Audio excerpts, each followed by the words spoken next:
안녕하세요. 켈리의 작은 도서관에 오신 것을 환영합니다. 오늘은 이충걸 작가의 요리 수업을 소개해 드리겠습니다. 구독과 좋아요, 알림 설정 부탁드리며 이야기 시작하겠습니다.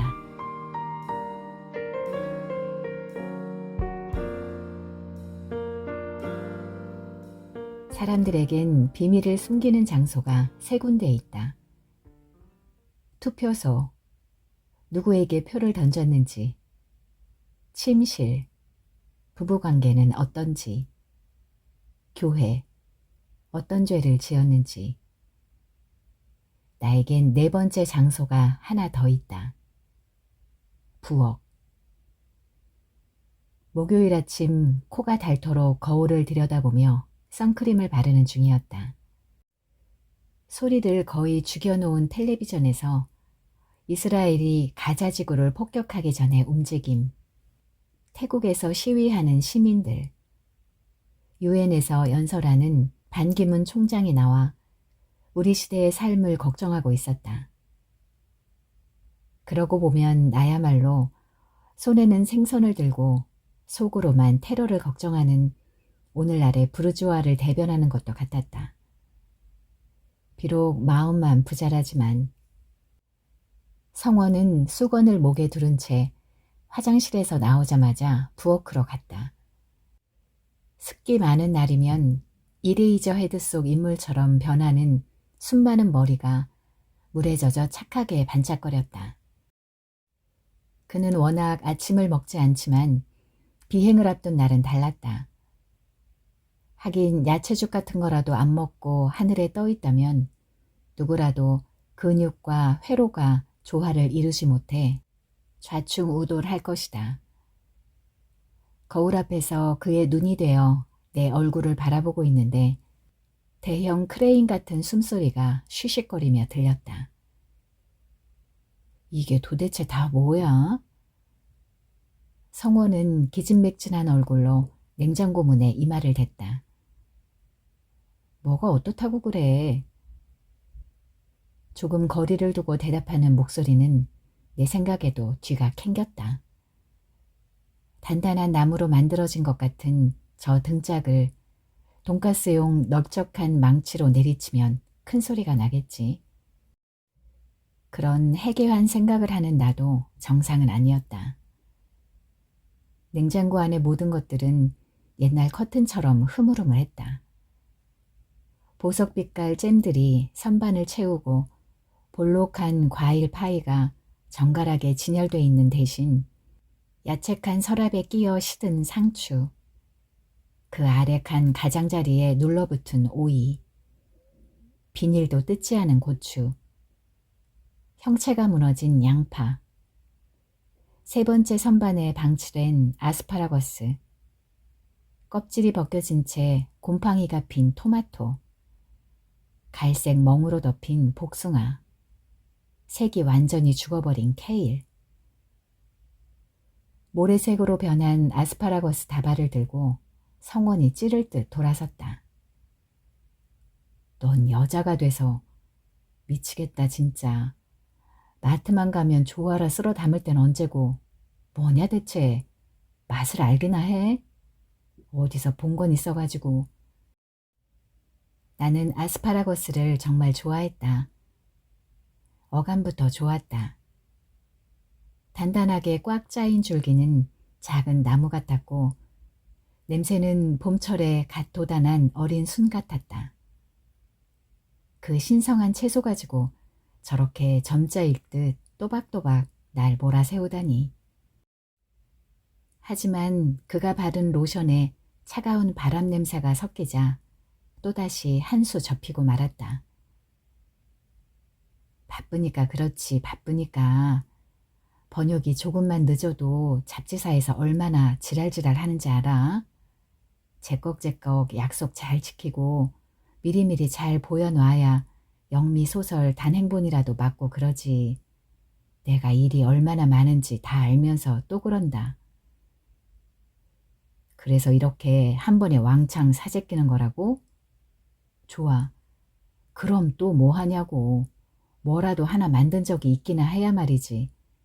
내가 당초에 제대로 된 거 먹어본 게 있어야 말이지. 성원은 거의 때려부술 기세로 냉장고 안을 비우기 시작했다. 망할 채소들이 철퍽철퍽 소리를 내며 쓰레기통에 내동댕이 쳐질 때 상한 냄새가 100만 개의 아로마 향보다 더 강렬하게 퍼졌다. 나쁘지만은 않았다. 어쩌면 그리운 부엌 냄새, 엄마가 만들어주던 김치죽 냄새, 친구 부부가 하는 이탈리아 식당 주방 가스불 위에서 끓던 해물 수프 냄새와 비슷했다. 너 내가 한 달에 집에서 몇 끼나 먹을 거라고 생각해? 내가 보름은 밖에서 잔다는 거 빼고. 성원이 식탁에 앉아 표백된 눈 색깔로 나를 보았다. 아니 그게 그렇게 고달프면 직접 해먹지 뭘 치사하게 난리야? 주스를 머그컵에 따라도 지적하는 그 성격이야 알지만 내 죄질에 비해 비난 수위는 늘 높았다. 대꾸할 말을 찾으며 식탁에 따라 앉는데 자세부터 영 꿀렸다. 네가 너무 음식을 잘하니까 내가 덩달아 못하겠잖아. 왜 지난번에 우리 이모가 사온 호주산 소고기 네가 직접 만든 간장 소스에 재워서 구워 먹을 땐 하도 맛있어서 울 뻔했잖아. 당연하지. 넌 입이 아니라 위장만 갖고 사니까. 그러거나 말거나 체중은 쭉 그대로거든요. 신진대사가 워낙에 활발하시니 어련하시겠어요. 어떤 용맹스러운 심장으로도 그의 야유를 수도꼭지처럼 잠글 수 없었다. 성원과 다툴 땐 지구력부터 붙이는 게 우선 문제였다. 꼭 그런 식으로 말해야 되겠니? 네가 구울 땐 더 죽여줬지. 겉은 다 탔는데 중간은 하나도 익지 않았던 거 생각 안 나? 야, 고기를 날로 먹으면 어떻게 되는지 알아? 디스토마 걸려. 왜 고기에 일가견 있는 사람들은 다 레어로 먹는 걸 좋아한다며? 성원은 더 얘기할 필요 없다는 듯 벌떡 일어났다. 나도 그에 맞서 분연히 일어섰다. 그렇게 먹는 걸 밝힐 거면 미꾸르동블루 같은 데 나온 여자랑 결혼하지 왜 나랑 했냐고 글쎄. 내가 왜 리조또를 만들 줄 알면서도 집에선 손이 썩는지 솜씨를 아끼고 깔끔은 혼자 떨면서도 설거지 한번 도와줄 줄 모르는 남자를 만났을까. 성원을 처음 만났을 때 그는 직업과 취미와 기호에 대해 장황하게 말하는 나를 반쯤 감긴 눈으로 바라보다가 진지하게 한마디 물었다. 요리 잘하세요? 고문보다 더한 질문이었다. 아, 글쎄요. 그쪽은 어떠신데요? 마침 차갑고 청결한 양상추, 토마토, 치즈, 발사믹 소스를 친 샐러드가 나오자 양상추를 입에 넣으며 그는 미소 지었다. 어렸을 땐 채소 못 먹었어요. 그런데 엄마가 언젠가 큰 양푼에 냉장고에 남은 음식들을 넣어서 마구 비벼준 적이 있었는데 재료 하나하나의 맛이 따로따로 느껴지는 게 진짜 신기했어요. 아, 내 미각이 특별하구나. 그런 생각이 다 들더라니까요. 고등학교 졸업하면서는 르꼬르동 블루에라도 들어갈까 고민도 많았어요. 그의 손이 접시에서 빠져나와 공중에서 음표를 그렸다. 저도 사실 프렌치 요리에 들어간 아스파라거스를 정말 좋아해요. 라고 말하면 그럴듯해 보이긴 하겠는데 난 요리를 잘 몰라요. 김장도 한 번도 해본 적이 없어요. 솔직히 배추도 그냥 씻어서 된장 찍어 먹는 게 더 맛있지 않아요? 이런 말이 마음에 들지 않으셔도 전 할 수 없네요. 성원의 얼굴은 요리하기 전에 흰 소시지처럼 하얘졌다. 후식으로 커피가 나오자 그가 잊었다는 듯이 웨이터에게 말했다. 아, 혹시 디카페인 있어요? 아님 연하게 다시 타줄 수 있어요? 카페인이 너무 세면 나 돌아버리는데. 커피집에서 디카페인 운운하는 게 어떤 건지 진작에 알아봤어야 했는데. 조수석에 앉은 채 성원은 언제나처럼 늘어진 얼굴로 밖을 응시하고 있었다. 내일부터 다시 더워진대. 너 더운 거 진짜 싫어하잖아. 성원의 침묵은 짧은 신음이 섞인 하이쿠였다. 광주 갔다가 그 다음 비행은 어디라고 했어? 이번 비행은 며칠이나 걸려? 그가 날 보지 않는 게 차라리 나았다. 그의 눈에 나는 옷 입을 줄도 요리할 줄도 화장할 줄도 모르는 채 5초도 안 돼 둔해 빠진 여자로 늙어버릴 게 뻔했다. 나는 태워줘서 고맙다는 말 한마디조차 하지 않은 작자를 공항에 떨궈주곤 그 길로 집과 한 블록 떨어진 마트에 갔다. 너무 커서 기차역 같은 마트였다. 결혼 생활 3년 차인데도 나는 다른 여자들처럼 빛의 속도로 장 보는 법을 익히지 못했다. 엄마는 이를테면 명태 하나에 7가지나 되는 조리법을 알고 있었지만 정작 요리 못하는 딸의 빗나간 유전자의 징후는 요리하지 못했다. 매장 안을 어슬렁거리며 식재료를 만지작거리는 것만은 좋았다. 음식 갖고 장난치지 말란 말은 엄마만 한 게 아닐 테지만 그것이야말로 나의 뺏길 수 없는 취미였다. 털이 숭숭 난 달걀 같은 키위나 벌레처럼 생긴 깍지콩 때문에 자주 놀라긴 해도 솜처럼 부들부들한 상추나 아보카도의 둔탁한 감촉은 늘 황홀했다. 코를 톡 쏘는 기름이 터져나올 때까지 귤 껍질에 손톱을 찔러 넣거나 광을 낸 가구처럼 반짝거리는 방울토마토를 손 안에 굴려보다가 더미를 이룬 석류를 보자 기분이 좋아졌다. 저걸 으깨서 손가락 사이로 피처럼 흐르게 만들어서 그 좀스런 남자를 놀래주면 얼마나 재밌을까. 별의별 야채를 종류별로 다 산 건 야채죽을 못 먹어 그렇게 포안을 품은 작자라면 위하스증 걸리도록 먹게 해주지 하는 심사에서였다. 어차피 그의 내장을 마음대로 할 수 있는 통제권을 준 건 나였다. 덩달아 프라이팬, 스테인리스 볼, 노란 바탕에 야생 버섯이 그려진 앞치마, 손잡이 부분에 조각이 들어간 나무 수저까지 샀다. 주방기기를 살 땐 30% 이상 할인된 것만 사야 한다는 성원의 원칙을 어기고 에스컬레이터를 반쯤 내려가다 손가락마다 가득 쥔 종이봉투를 잠깐 바닥에 두었을 때 한 가지 빼먹은 게 생각났다. 식칼. 그리고 또 뭐가 더 필요할지는 오직 신만이 알 것이다. 그때 푸드득하고 새 날개짓 소리가 들리더니 찢긴 비닐봉지 밖으로 채소 묶음과 올리브 기름병이 나뒹굴었다. 내 뒤에서 내려오던 사람들은 더러운 걸 피하듯 나와 부딪히지 않으려고 했다. 행실 나쁜 여자 마냥 뒤돌아보면서 팔을 넓게 벌린 채 비닐백을 들고 걸을 땐 집 2채만한 이두박근이 박힐 것 같았다. 영양가는 하나도 없고 푸른빛만 형형한 아보카도 같은 날. 하지만 뭐가 됐든 장만 보고 나면 오늘만큼은 요리나 한번 해봐야지. 차라리 방임된 기분이 드는 것이다. 오늘은 토요일이고 아직 오후가 남았고 오늘이 간다 해도 일요일 하루가 더 있다. 기름에 젖은 야채 같은 건 문제도 아니었다.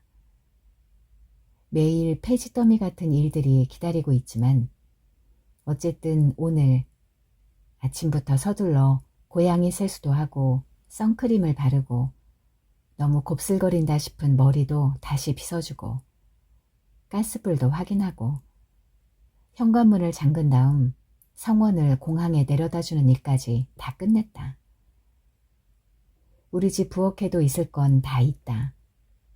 심지어 드론기 오븐부터 에스프레소 기계, 발효를 돕는 베이킹 파우더까지 난이도 높은 것들도 꽤 있다.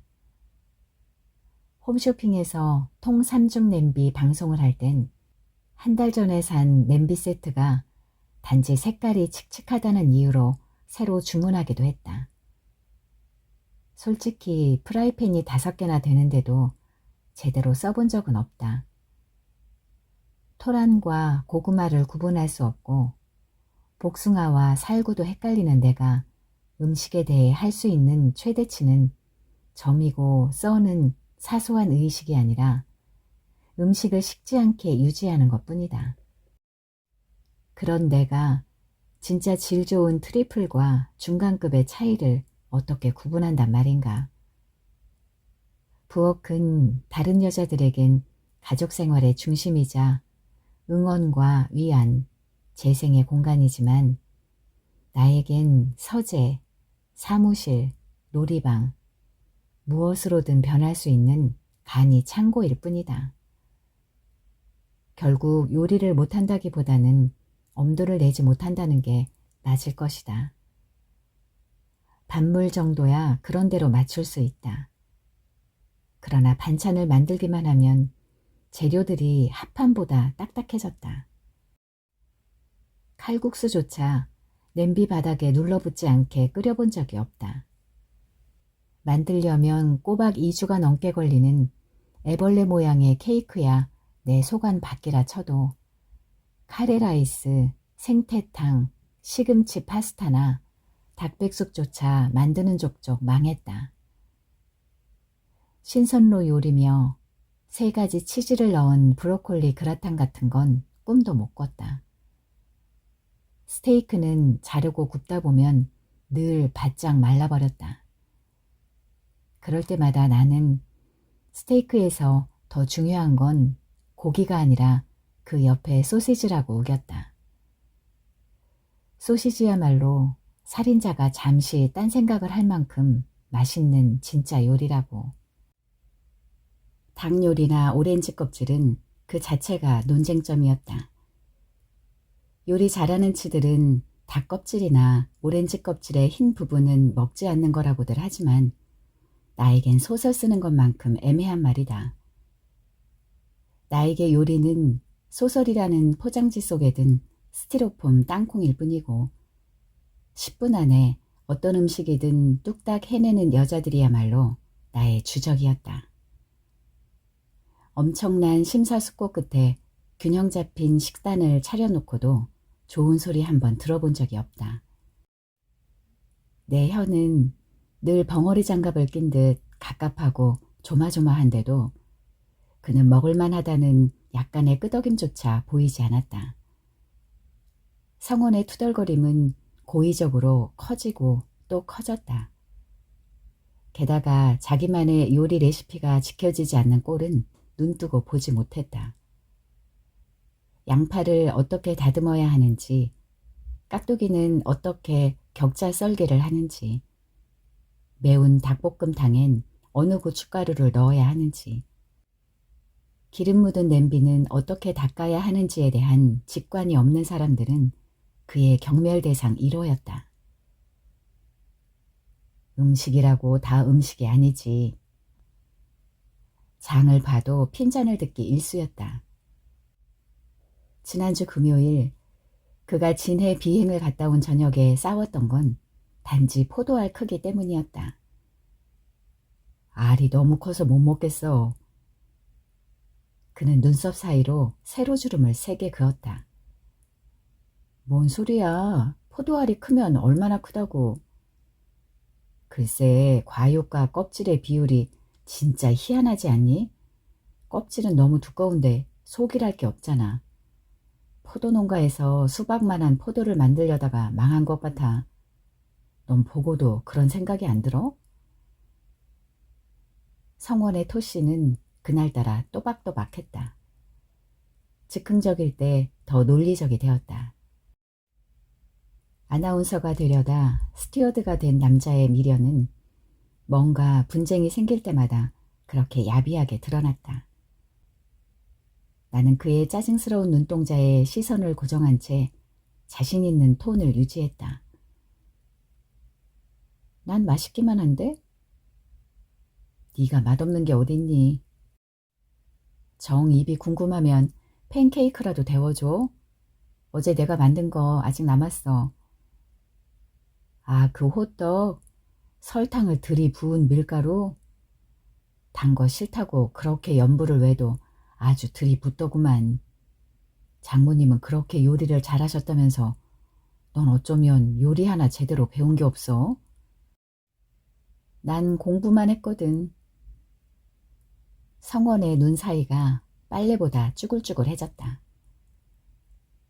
하지만 내 시그니처 요리는 분명 있지. 간장 감자조림. 실은 그것도 나만의 레시피는 아니다. 그 이상은 시어머니가 선물을 사는 것과 같다. 시어머니는 만날 카탈로그 들여다보고 백화점에 가봐도 도대체 뭘 사야 할지 모르겠는 거 있지. 그냥 정신 사납기만 하고 난 여자가 아닌가 봐. 그랬었다.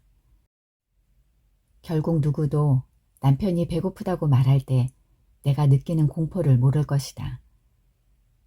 수도관이 터져 부엌이 물바다가 되는 공상을 얼마나 자주 하는지. 전자레인지의 타이머 불빛이 깜빡거렸다. 혼자인 순간에 존재하는 건 오직 맛있는 음식을 만들어 사랑받고 싶은 마음뿐이란 걸 다 안다는 듯이. 그래도 오늘 나만의 요리는 순조로웠다. 토스트를 태우지도 않았고 반포 지하상가 세일 때 산 은재 버터 나이프로 버터도 고르게 발랐다. 이 정도라면 토스트 한 입 물고 부드러운 환상에 빠질만 했다. 밖에 나가 아스팔트 길로 나설 때에야 비로소 빠져나올 수 있는 환상. 비엔나 커피와 계란 반숙을 곁들이고 싶어서 마지막 남은 계란을 가스레인지 받침대에 톡 쳐서 프라이팬에 넣는데 수정란에서 가끔 보이는 붉은 점이 쫙 퍼졌다. 납작한 부엌 창문 아래 하루에도 수없이 내 눈이 머무는 곳에 양념통과 국자와 기다란 화병이 놓여있다. 하도 특징이 없어 거기에 있는 걸 알아채리기도 힘든 이 빠진 범랑 냄비도 쭈그리고 있다. 냄비 밑부분의 둥근 그림자는 액체로 된 것 같은데 음영 따라 흰빛이 황토빛으로 변해 있었다. 저 비슷한 색을 어디서 보았을까? 낙동강 삼각주 퇴적토의 복잡 묘미한 색? 늪지대를 기어다니는 거북이의 등껍질? 언젠가 성원과 방콕 여행 갔다가 보았던 악어? 파란색 뱀? 외가리의 젖은 날개? 아니면 엄마의 기억 같은 텅 빈 공간? 냄비는 처음 살 때부터 싸구려였지만 엄마가 없는 지금 100년이 지난다 해도 버릴 수 없다. 이 냄비를 볼 때마다 이모가 아무한테도 얘기하지 마라 하며 모의하듯 속삭이며 엄마를 흉내낼 때보다 더 강렬한 엄마의 현현을 느꼈다. 내가 13살 때까지 아버지는 사북의 한 판좌에서 노조 일을 보았다. 그때 우리 집 저녁 시간은 6시 반이었다. 엄마는 당뇨 때문에 늘 식사를 애매하게 때웠지만 아버지의 밥상은 그가 몇 시에 퇴근하건 제대로 차렸다. 엄마는 책상 2개 크기만한 부엌에서 괴짝 위에 미라의 머리처럼 올려져 있는 석유골로와 찌그러진 양철 냄비 하나로 모든 음식을 끝냈다. 매콤한 마늘장아찌나 계란말이에 얹힌 케첩 냄새는 아버지가 집에 왔다는 신호였다. 맛있어. 진짜 최고다. 당신. 어디 원주나 춘천 그런 데 나가서 식당 차려도 참 잘 될 것 같아. 아버지의 칭찬을 의심한 적이 없는 엄마는 그때마다 떨리는 미소를 지었다. 아버지의 퇴근이 늦는 날이면 엄마는 당뇨 환자에게 허락된 식단을 무시한 채 양념통 뒤에 밀쳐진 맥스웰 커피통에서 커피가루를 듬뿍 퍼냈다. 프림과 설탕을 푸짐하게 타 마실 때 라디오에서 데뷔분의 You Ride on My Life가 들리면 사택 바로 뒤에 걸쳐진 산 중턱을 따라 석탄을 실은 열차 소리가 길게 울곤 했다. 엄마는 거울에 비친 모습을 항상 불만족스러워했다. 펴보려고 아무리 애써도 머리는 여전히 곱슬거리고 서툰 화장은 동그란 얼굴을 오히려 강조하기만 했다. 그래도 아버지가 문 여는 소리가 들리면 엄마는 급히 립스틱을 덧발랐다. 엄마는 플라스크 안에 담긴 화학물질처럼 아버지의 섬세한 애정을 조심스럽게 다루었다. 엄마는 언젠가 아버지하고 설악산에 놀러 갔다가 같이 식중독에 걸린 것조차 사랑 때문이라고 우길 정도였다. 아버지가 엄마를 사랑하지 않은 건 아니었다. 엄마가 아버지더러 허구한 날 아프다 소리 하는 자신이 지겹다고 일요일엔 제발 밖에 나가 바람도 쐬고 어디 가서 커피라도 한잔 하고 오라고 졸라도 아버지는 싫은 기색 하나 없이 엄마 손을 꼭 쥐었다. 그때마다 엄마의 입술은 키스하려는 듯 달싹거렸지만 입에선 항상 똑같은 말, 그 지긋지긋한 말, 미안해요 여보 나 때문에. 산 아래 관사에 사는 이웃들은 갯날이면 늘 우리 집에 모였다. 뚱뚱한 몸에 생강빛 수염을 기른 아저씨와 하마처럼 껄껄대다가 다른 사람들의 등판을 철썩철썩 때리던 중국집 공화춘 아줌마 부부. 생전 다리지 않은 것 같은 셔츠를 입은 긴 목상내. 조용하지만 뭔가를 가로채기 직전에 매 같은 눈을 한 슈퍼 아줌마 부부는 아버지와는 의남매 같은 개원들이었다. 엄마는 내 방에 있다가 화장실에 가기 위해 안방을 지날 때만 말없이 고개를 숙였다. 왁자지껄 떠드는 소리, 소주잔을 부딪히는 소리, 발작적인 웃음소리도 그때만큼은 아끼듯이 멎었다. 그러나 엄마가 음식을 만들 때만큼은 부엌에서 형형한 기운이 피어올랐다. 엄마가 거북선 담배를 피우면서 간을 맞출 땐 찌개 위로 담뱃재가 색종이처럼 흩어지곤 했다. 나박김치와 꽁치 김치찌개와 잡채 냄새가 절정에 달하면 모두들 싸구려 마호가니 밥상 주위로 몰려앉아 처음 보는 음식인 듯 코를 들이댔다. 상을 물린 다음 좀 더 일반적인 수다로 바뀌는 그들 입가엔 이따금 잡채 가닥이 달랑거렸다. 바다에서 올라온 아침 안개처럼 막걸리 기운이 올라오기 시작할 땐 담배 연기도 함께 소용돌이 쳤다. 그들은 술병으로 시간을 샜다. 이세가 불규칙한 슈퍼 아줌마가 자기 경대에 기대 소주를 삼킬 때마다 청록색 힘줄이 붉어진 목이 꿀럭댔다.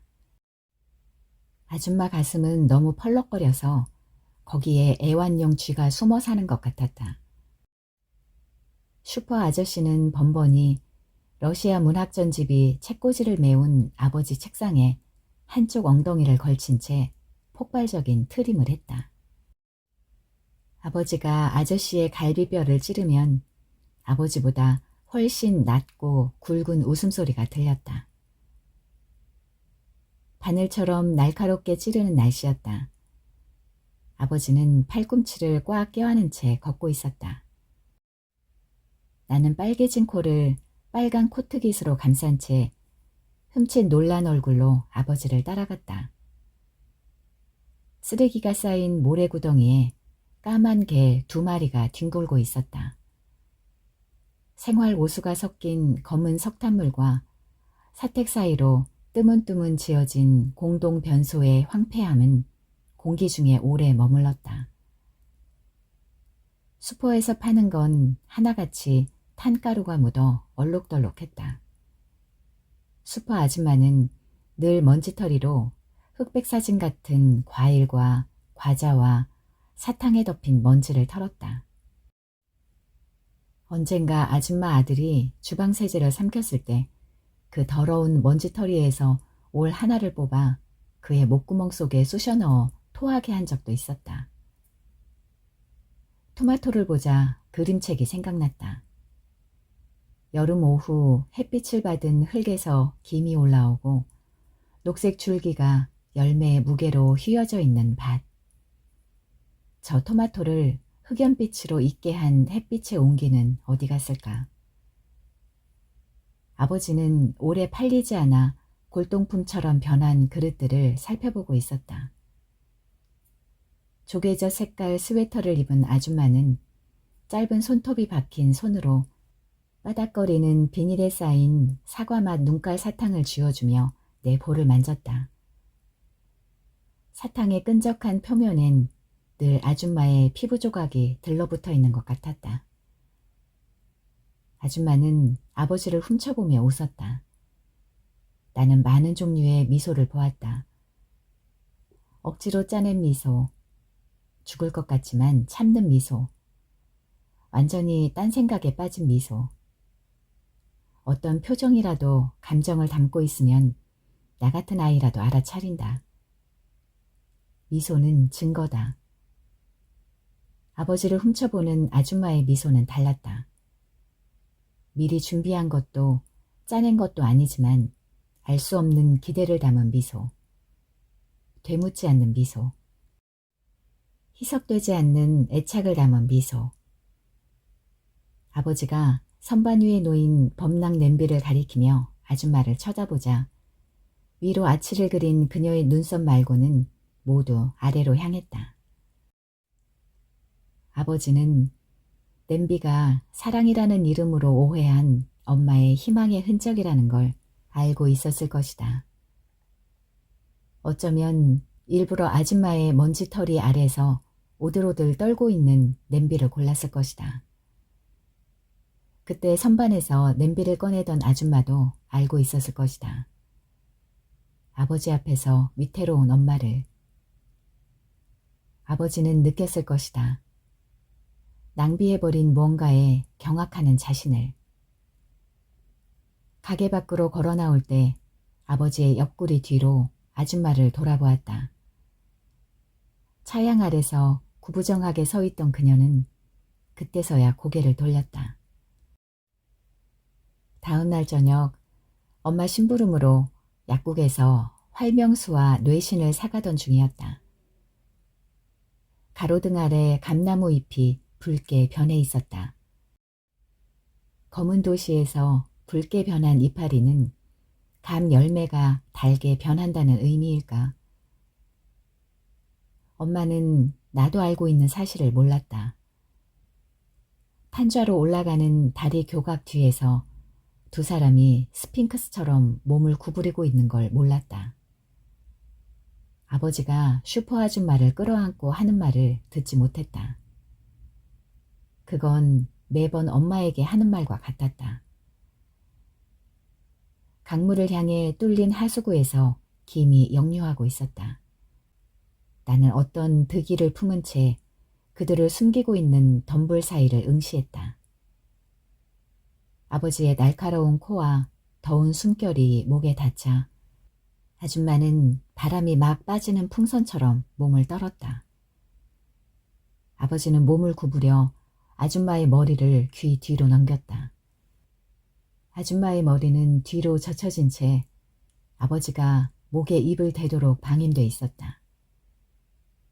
순한 앞말처럼 아버지 손의 움직임을 따르던 아줌마의 손가락은 어느 틈에 아버지의 등을 차지하며 흐느끼듯 놀고 있었다. 어떡해요, 우리? 세상은 물밑으로 가라앉아 있는 것 같았다. 나는 약봉지를 쥔 손으로 그 입을 막아버리고 싶었다.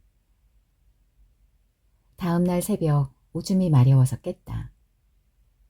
세로로 벌어진 안방 틈으로 아버지 엉덩이에 한쪽 다리를 올려놓고 그의 머리칼에 입술을 묻은 채 잠든 엄마가 보였다.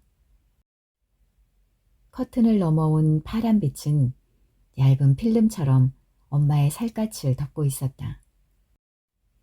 엄마가 느끼는 온기가 아버지에게서 온 건지 슈퍼 아줌마에게서 온 건지는 아버지도 모를 것이다. 나는 알 수 없는 소리를 내는 아버지의 입으로 요강을 던져버리고 싶었다. 눈이 녹아 사방에서 검은 물이 흘러내리는 날, 나는 이불 바깥으로 튀어나온 맨발을 오그린 채 감기로 콜록대고 있었다. 내 종아리엔 덤불에 긁힌 상처들이 만든 알 수 없는 지도가 그려져 있었다. 아침에 작은 소반에 죽을 바쳐선 아버지가 내 방으로 왔다. 아주 일찍 일어나 아직 자고 있는 사람들을 깨우지 않으려는 듯한 과장되고도 조용한 몸짓이었다. 아버지가 한번 만들어 봤다. 처음 만들어 본 거니까 정성을 생각해서라도 먹어봐. 당근 때문인지 죽은 약간 빨갰다. 양파, 쌀, 마늘 말고도 아버지가 내키는 대로 집어넣은 몇 가지 재료도 있었을 것이다. 재료의 심오함과 이론을 알 턱은 없었지만 아버지가 죽을 떠먹이며 내 허파 속으로 숨을 불어넣을 때 함께 딸려가는 몽롱하고 복잡한 무엇들은 내가 느끼는 것과 같아 보였다. 아버지가 만든 죽이 효험이 있었는지는 잘 모르겠다. 맛있지도 않았다. 하지만 난 욕심 사나운 낙타처럼 그 추억을 아끼고 아꼈다. 아버지가 슈퍼 아줌마하고 갯돈을 챙겨서 사북을 떠나자 이웃이었던 개원들은 엄마에게 드자비를 하기 시작했다. 엄마가 만든 동태찌개 안주를 제일 좋아했던 김목상 아저씨는 사람들 앞에서 엄마를 몰아세우고 전깃줄로 묶으려고까지 했다.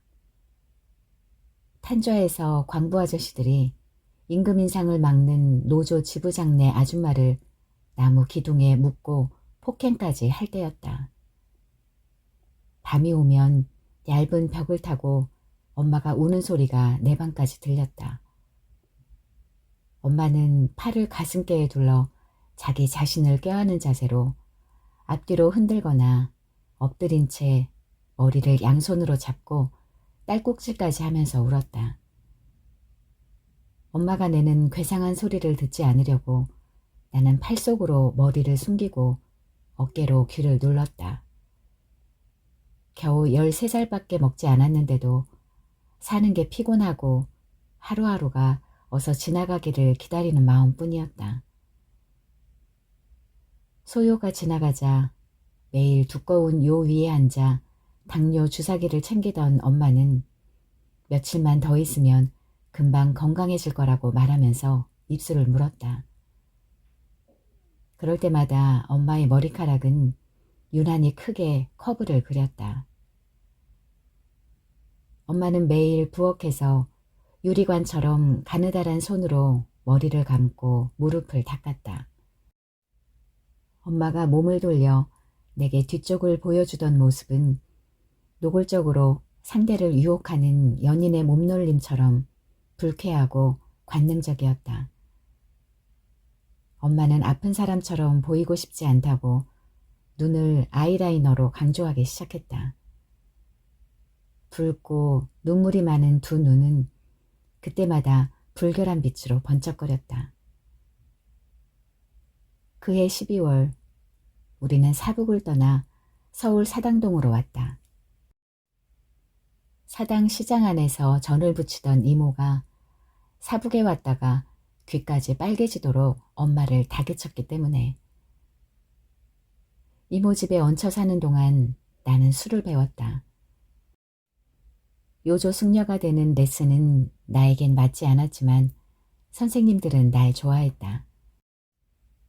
난 착실하고 멍청한 아이였지만 교복을 입고 눈꺼풀을 위로 다 들어올리지 못한 졸린 눈으로 몰래 샴페인을 마신다는 건 아무도 몰랐다. 늙은 이모나 찾는 국산 샴페인을. 엄마의 모습은 서서히 변해갔다. 사진은 닳아 없어졌고 피부는 노란빛을 띠었으며 정신은 몰핀의 바다에서 씻겨 내려간 듯했다. 더 이상 투석 치료로도 연명할 수 없게 된 어느 날 엄마는 분홍색 혀로 겨우 입술을 적셨다. 네 아버지 그렇게 집 나간 뒤로 너한테 제대로 밥 한 번 차려주지 못했어. 난 혼자 밥 먹는 게 거북하지도 외롭지도 않았다. 엄마는 내 손을 잡으려고 손을 뻗었다. 부러진 뼈가 밖으로 뻗어나온 것 같기도 하고 녹색 해초가 바다에 달라붙은 것 같기도 하고 녹슨 철사가 콘크리트 더미 밖으로부터 빚어나온 것 같기도 한 손. 차라리 지루하고 밋밋한 손. 엄마의 벌린 입이 닫히고 간호사가 엄마의 마른 몸에서 주사 바늘을 뺐을 때 거기에 영혼은 없다고만 생각했지 다시는 엄마가 해준 음식을 먹을 수 없으리라는 생각은 하지 못했다. 입구에 커다란 시멘트 쓰레기통이 나와 있고 담 위에 무시무시한 쇠 꼬챙이들이 꽂혀있는 사당동 집에는 여전히 이모 혼자 살고 있었다. 처음 단행본 번역을 의뢰받은 날은 가을 냄새가 이국적일 만큼 습한 공기 속에 퍼져 있었다. 나는 흥분한 나머지 출판사 팀들과의 술자리를 조절하지 못하고 밤 11시를 넘기고 말았다. 이모 집은 여전히 조용하고 적막했다. 터미널에서 버스를 기다리며 엔진 소음을 떠올리지만 실은 너무 조용해서 주위 사람들을 자꾸만 살펴야 할 것 같은 정적이었다. 나는 조용히 녹슬어 공룡 껍질처럼 보이는 스테인리스 대문을 열었다.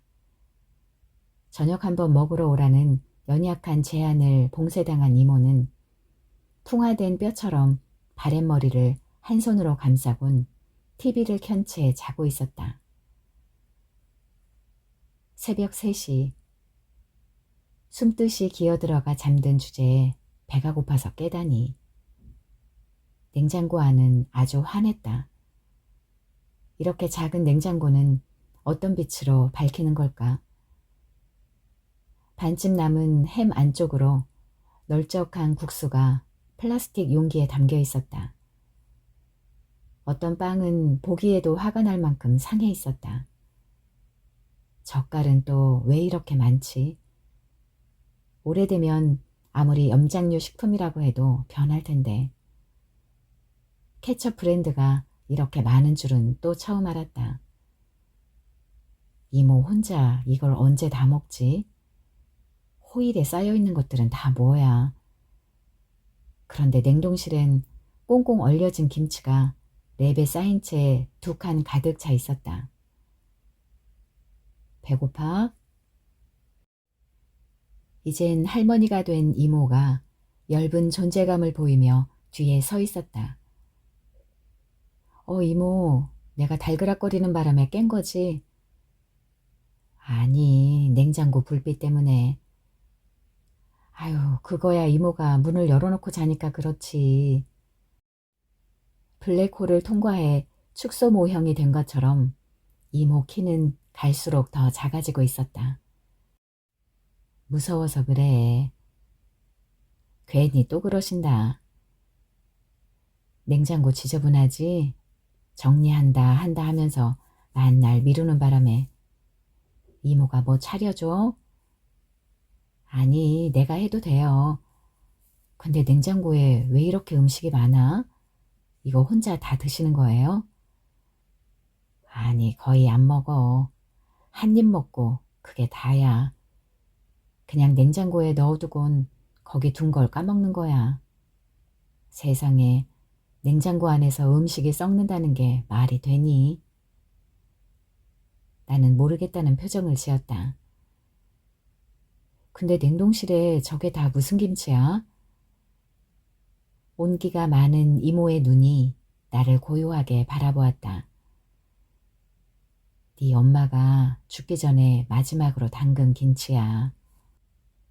아까워서 하나도 먹지 못했다. 먹으면 언니가 나한테 남겨준 흔적이 하나도 없어지는데 그걸 어떻게 해. 그러다가 더 이상 그대로 뒀다간 묵은 찌개로도 못 먹을 것 같아 널 부른 거야.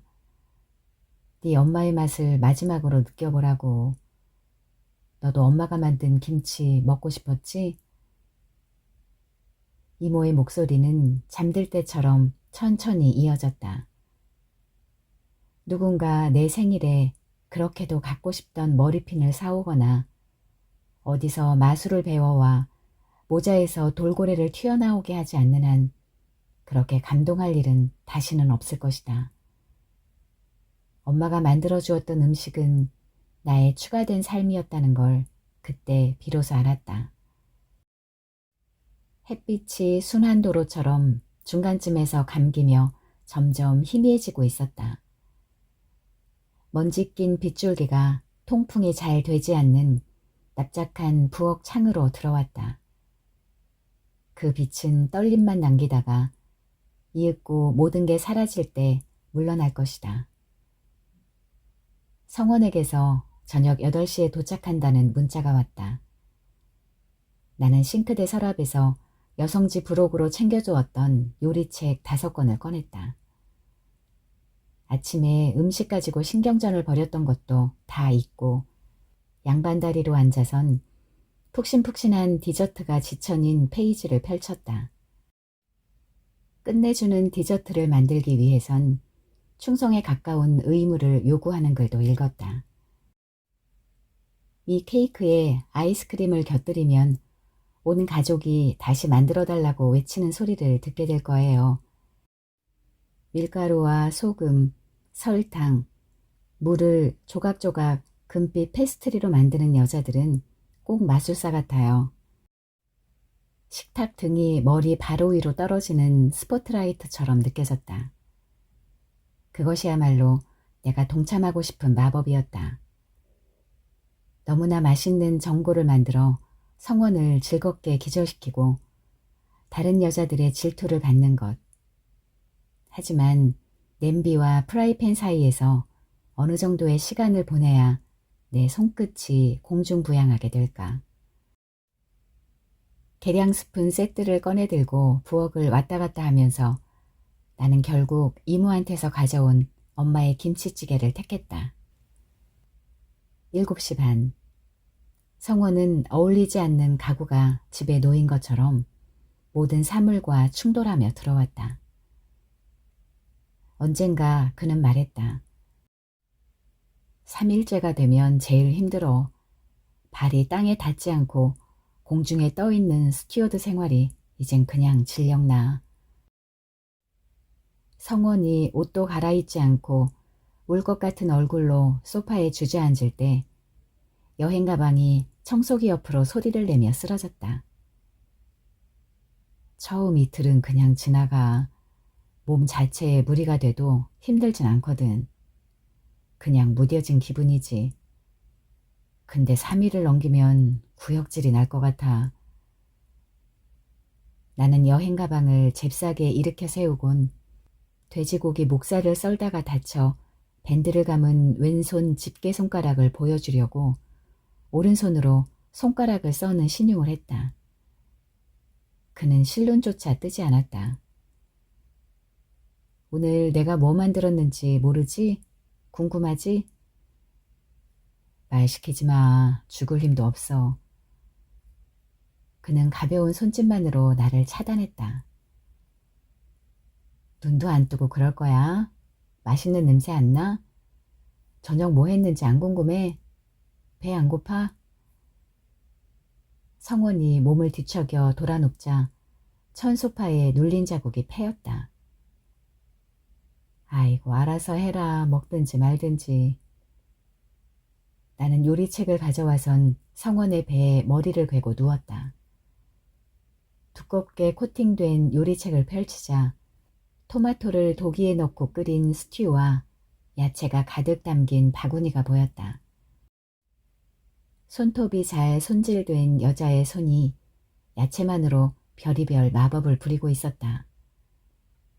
그 여자의 손은 내 손과 닮았다. 당근 조각을 둥글게 썰어낸 것도, 피망을 가득히 채우고 있는 단단한 속살을 말끔하게 빼낸 것도, 야채에 묻은 흙을 털어내고 브로콜리를 채 썰어 작은 녹색 씨를 테이블 가득 흩뜨려 놓은 것도 내 손 같았다. 나는 입술을 달싹거리며 거의 열정적인 어투로 요리법을 따라 읽었다. 올리브 오일을 묻힌다. 냄비에 넣어 부드럽게 끓인다. 과육을 걷어낸다. 껍질을 벗긴다. 잘게 썬다. 채친다. 으깬다. 요리책을 덮고 성원의 옆구리에 기대 몸을 쭉 뻗을 때 내 입술은 방금 본 것들을 암송하고 있었다. 이윽고 흐르는 물에 아스파라거스를 씻고 세차게 물기를 털고 있는 나를 상상해 보았다. 나는 작은 아스파라거스 줄기를 칼로 썰고 각 봉오리의 밑동을 잘라 조각조각 나누었다. 작게 잘라낸 아스파라거스 줄기를 다시 별 모양으로 다듬었다. 그 과정은 요리책에서 본 환상과는 약간 달랐지만 나에겐 완벽한 요리의 첫 번째 순서였다.